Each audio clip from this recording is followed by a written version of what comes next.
El presidente de México ha dicho que este poder judicial en México no tiene remedio, ahí priva la corrupción, ahí priva el influyentismo, ahí priva la defensa de los intereses personales y de grupo, incluso de la mafia o de la oligarquía nacional, que se ha enriquecido precisamente en el pasado reciente, no por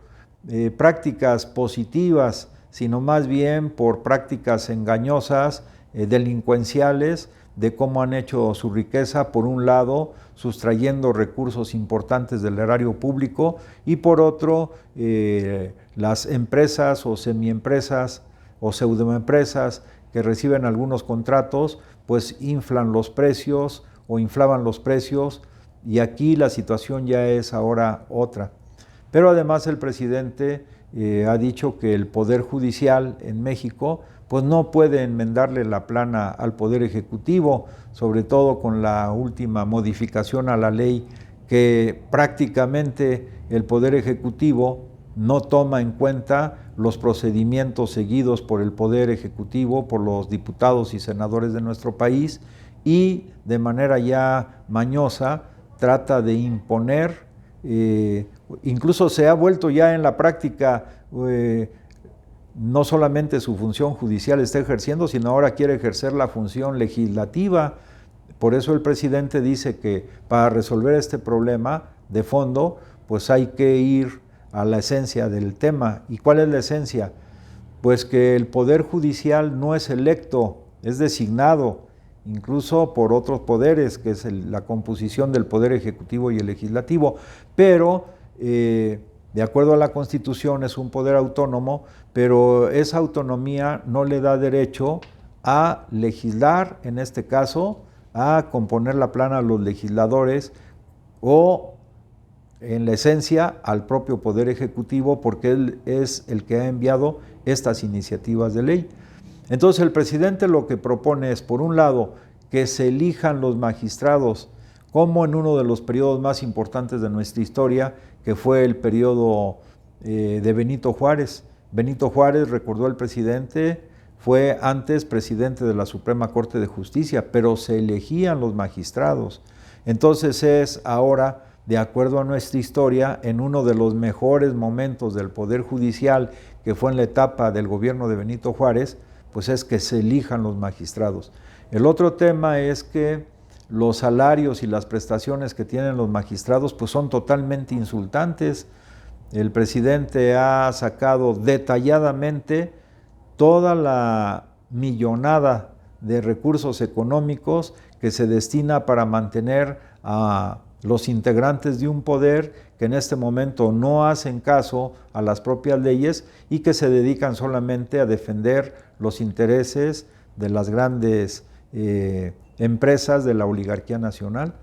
Lógicamente, como en todo, el presidente siempre ha dicho, pues hay excepciones, como lo hemos visto en el actuar de algunos de los magistrados, pero el tema de fondo, y no debían resistirse tanto ya, porque se ampararon los del Poder Judicial, es primero,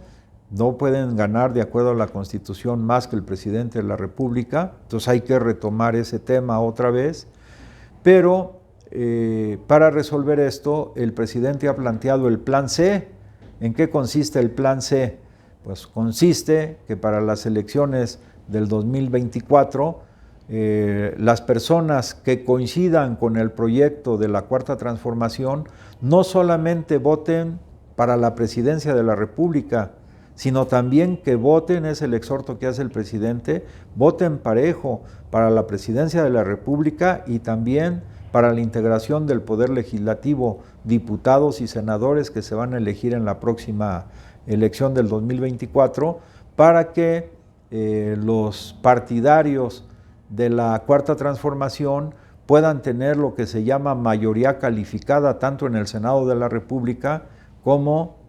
en la Cámara de Diputados. ¿Cuántos diputados debe de tener los partidarios de la Cuarta Transformación?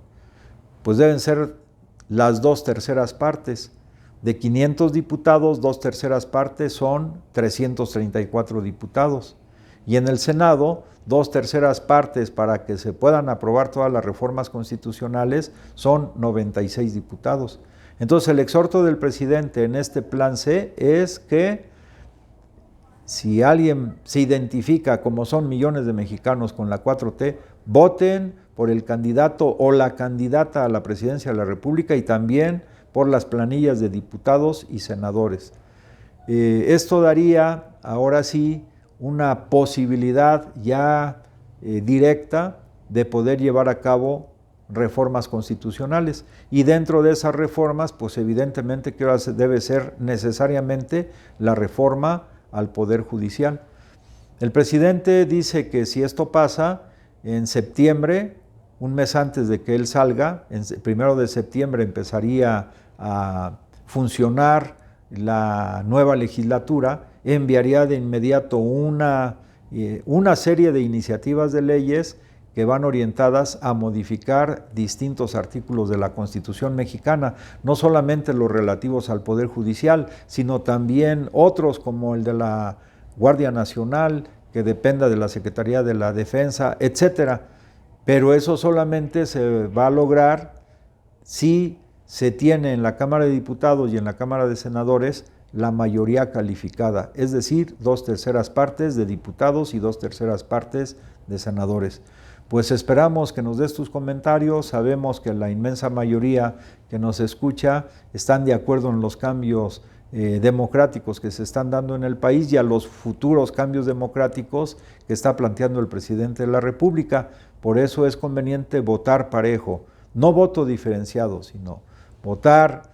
por la candidata a la presidencia de la República o el candidato, pero también por diputados y senadores. Muy bien, te deseo que tengas un buen día.